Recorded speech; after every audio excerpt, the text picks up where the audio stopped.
Bueno, buenas. En esta presentación, con mis compañeros Salva Moretti y Tomás Reinal, vamos a presentar acerca de los purificadores de agua. En esta presentación vamos a analizar en profundidad la calidad del agua que consumimos todos los días y los distintos métodos para mejorarla. Y vamos a ver las dos más comunes, que son el agua mineral y el agua de la canilla, las diferencias.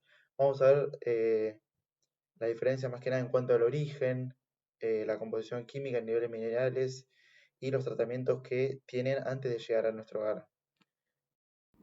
Hola, soy Tomás Reinal y yo les quiero hablar del agua mineral, la composición química del agua mineral y del agua de la canilla y sus principales diferencias. Empecemos con el agua mineral. Bueno, el agua mineral proviene de acuíferos subterráneos o manantiales y se embotella en el origen. ¿Qué es un acuífero subterráneo y qué es un manantial? Bueno, un acuífero subterráneo es una formación geológica subterránea que almacena y transporta agua, valga la redundancia, subterránea.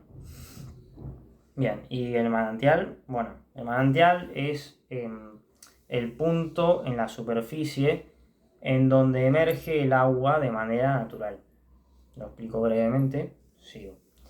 Bueno, una característica fundamental del agua mineral es que su composición química es estable y está regulada.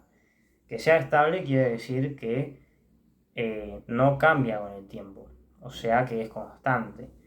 Y que esté regulada significa que cumple con normativas sanitarias estrictas que eh, garantizan la seguridad del agua, te garantizan que es potable. Bien, también podemos decir que el agua mineral contiene distintos minerales naturales que pueden variar según su procedencia, es decir, de dónde vengan. Bueno, algunos de los principales componentes químicos del agua mineral son el calcio, el potasio, el magnesio y el sodio. Bueno, y por último podemos hablar del agua mineral, de cómo no debe contener procesos químicos de tratamiento, salvo el filtrado. Bueno, y avanzando con el agua de la canilla, que también le podemos decir el agua de red, viene de ríos o lagos, es decir, de no muy bajas superficies, y se trata en plantas potabilizadoras, a diferencia del agua mineral, que ya viene potable, para hacerla segura.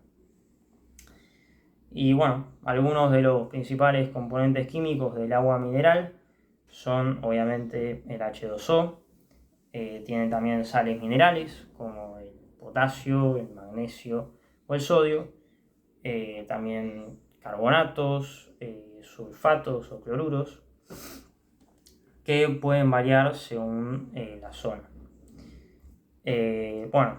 También cabe destacar que el agua de la canilla necesita de agregación de cloros o cloraminas para desinfectarla y eliminar sus microorganismos.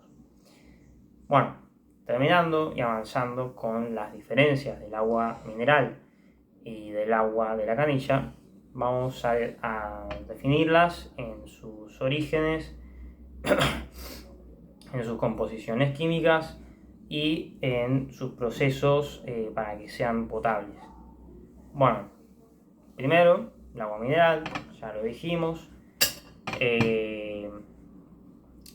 proviene de, digamos, zonas naturales, ya el agua es potable de por sí,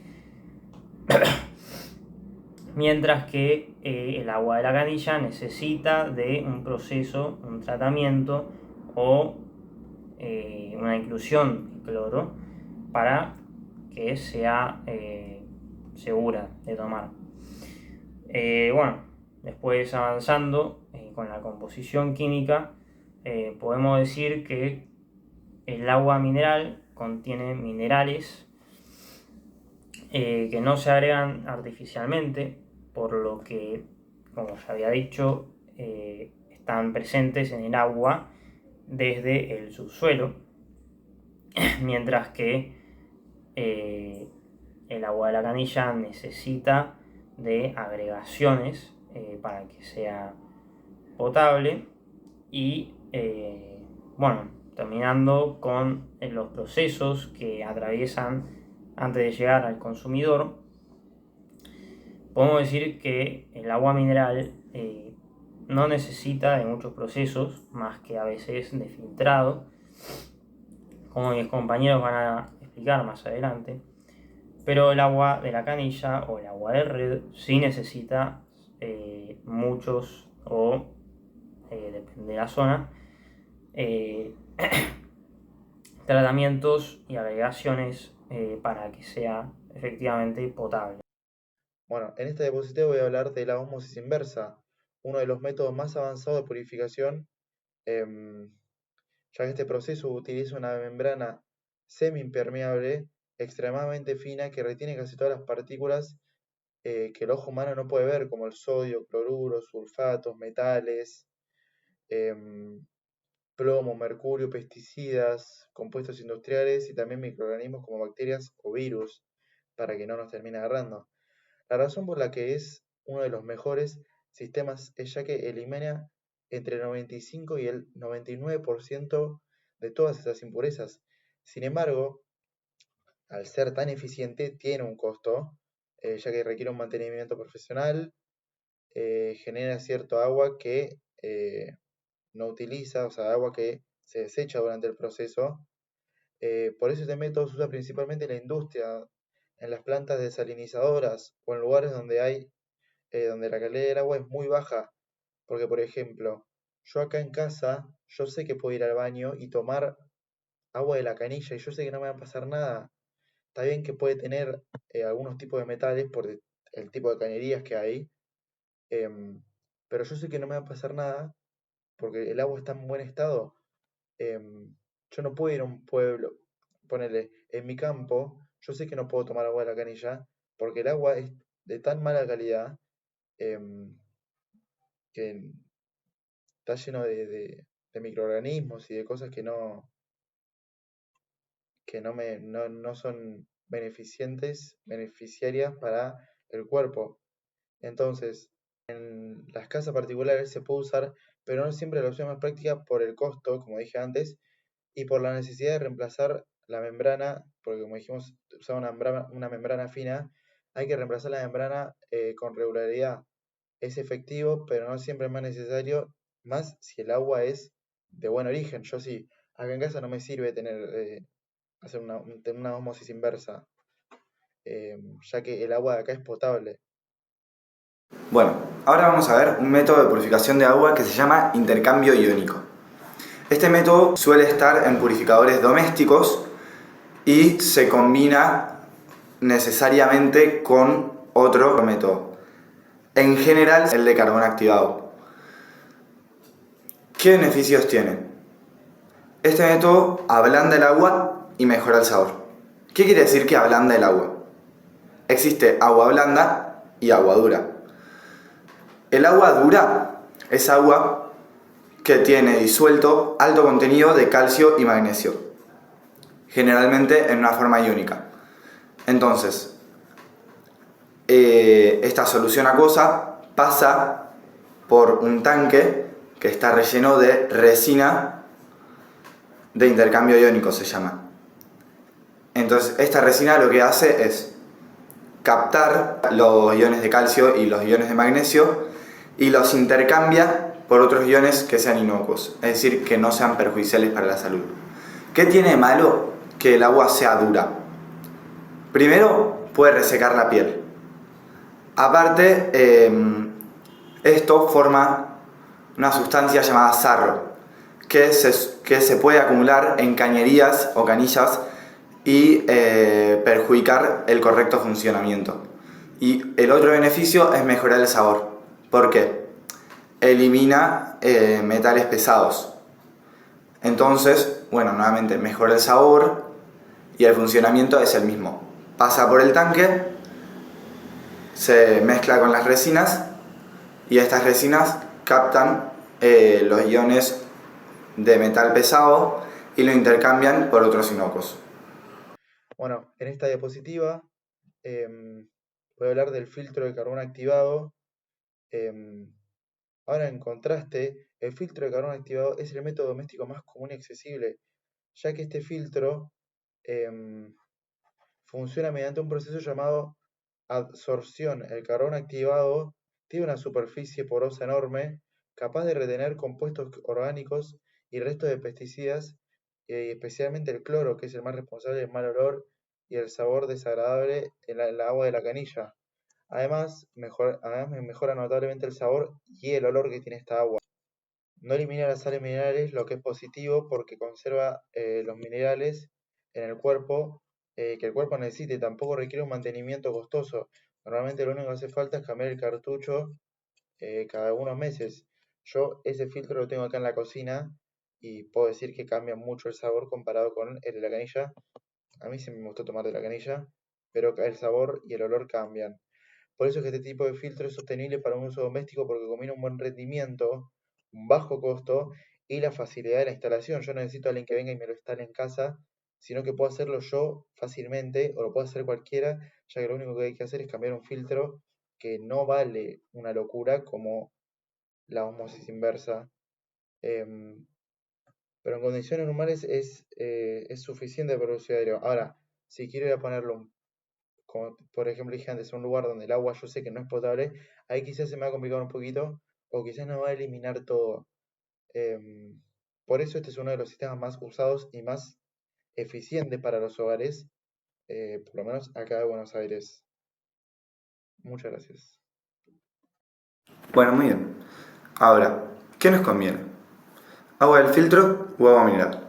Ya sabemos que las dos tienen composiciones confiables. Entonces pasemos a hablar de precios. Por un lado tenemos el agua mineral. Está aproximadamente 1.500 pesos el litro de agua mineral. Y nosotros tenemos que consumir 2 litros de agua por día. Teniendo en cuenta eso, son 60 litros de agua en un mes. Esto quiere decir 90.000 pesos de agua mineral en un mes. Y por el otro lado tenemos el agua del filtro. El agua del filtro tenemos que tener en cuenta dos precios.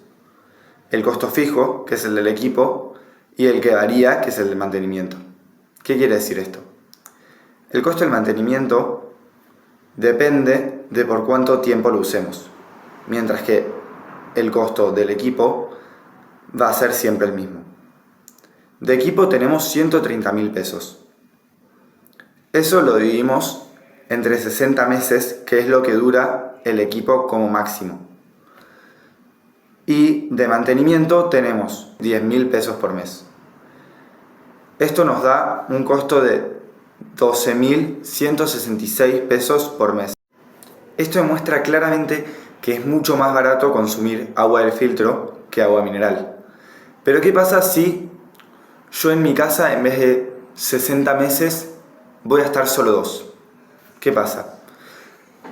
Yo mi costo fijo, que son 130.000 pesos, en lugar de dividirlo entre 60 meses, lo tengo que dividir en 2. Entonces, parece que va a ser mucho más caro. ¿Qué pasa? Yo agarro mis 130.000 pesos, los divido en 2, me quedan 65.000 pesos por mes.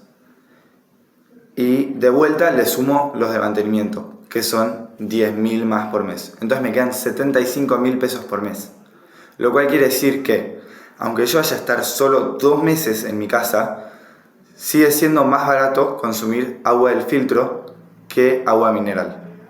Ahora, ¿qué pasa si yo en lugar de 2 meses voy a estar 1?